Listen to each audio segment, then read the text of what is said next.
वंदे मातरम बच्चों। कक्षा 11वीं, विषय हिंदी ऐच्छिक, पुस्तक अंतराल भाग 1, पाठ अंडे के छिलके। लेखक का नाम मोहन राकेश।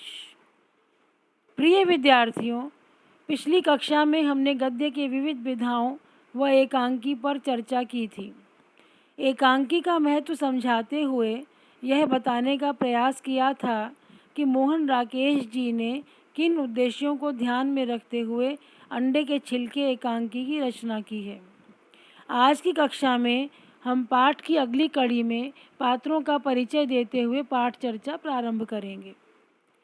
एकांकी के प्रमुख पात्र माधव, गोपाल, श्याम, राधा, बीना व अम्मा जमुना हैं। माधव, गोपाल और श्याम 3 भाई हैं। राधा बड़े भाई माधव की पत्नी है। बीना मंझले भाई गोपाल की पत्नी है। श्याम सबसे छोटा भाई है। अगली स्लाइड में आप देख रहे हैं कि प्रस्तुत एकांकी में अम्मा जमुना परिवार की मुखिया है। अम्मा का नाम जमुना है जो परिवार की मुखिया है।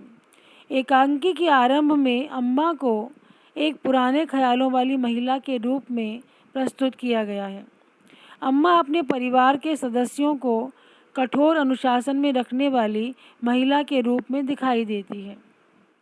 अगली स्लाइड में आप देख रहे हैं अन्य पात्रों के माध्यम से अम्मा की जो छवि पाठकों के समक्ष आती है, उसके अनुसार पाठकों को लगता है कि अम्मा घर में अंडा लाने और खाने को सहन नहीं कर सकती। इसी प्रकार सिगरेट पीना भी उसके लिए असहनीय है। वह अपने परिवार की बहू को केवल धार्मिक पुस्तकें ही पढ़ने की अनुमति दे सकती है।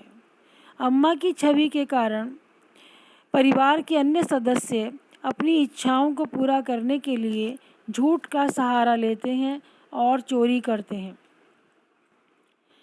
एकांकी के आरंभ में श्याम सीटी बजाता हुआ मंच पर प्रवेश करता है। तीनों भाइयों में श्याम सबसे छोटा है जो एकांकी के आरंभ में सर्वप्रथम मंच पर प्रवेश करता है। उसने बरसाती पहनी है जिससे पानी टपक रहा है। वह सीधा अपने भैया श्याम के कमरे में प्रवेश करता है तो कमरे की व्यवस्था और साफ सफाई को देखकर उसे लगता है कि जैसे वह किसी पराये के घर में आ गया है, क्योंकि विवाह से पूर्व भैया का कमरा सदैव बिखरा रहता था। विवाह के पश्चात भाभी वीना ने कमरे का सब सामान व्यवस्थित कर दिया है। उस व्यवस्था को देखकर श्याम टिप्पणी करता है कि मुझे तो लगता है किसी पराये घर में आ गया हूँ। जब वीना श्याम को बरसात के मौसम में चाय पीने के लिए कहती है, तब वह चाय के साथ कुछ खाने की चीज़ लाने को कहता है। वीना उसे अंडे लाने को कहती है तो वह नाक भौं सिकोड़ता हुआ उसे चुप रहने का संकेत देता है और अम्मा का भय दिखाते हुए कहता है कि माँ को पता चल गया तो सारे घर को गंगा स्नान करना पड़ेगा। वीना बताती है कि यहाँ तो रोज़ अंडे का नाश्ता होता है और बात ही बात में उसे यह भी पता चलता है कि शाम भी अपने कमरे में छिपकर कच्चा अंडा खाता है।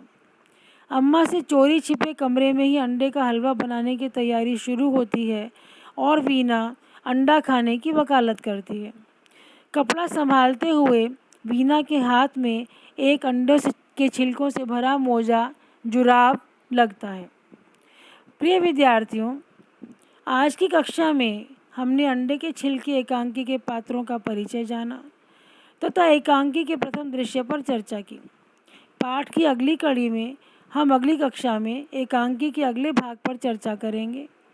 प्रस्तुत भाग में समाहित प्रश्न श्याम को अपने ही घर में परायेपन का एहसास क्यों होता है को अपनी पुस्तिका में लिखने का प्रयास करिएगा। धन्यवाद।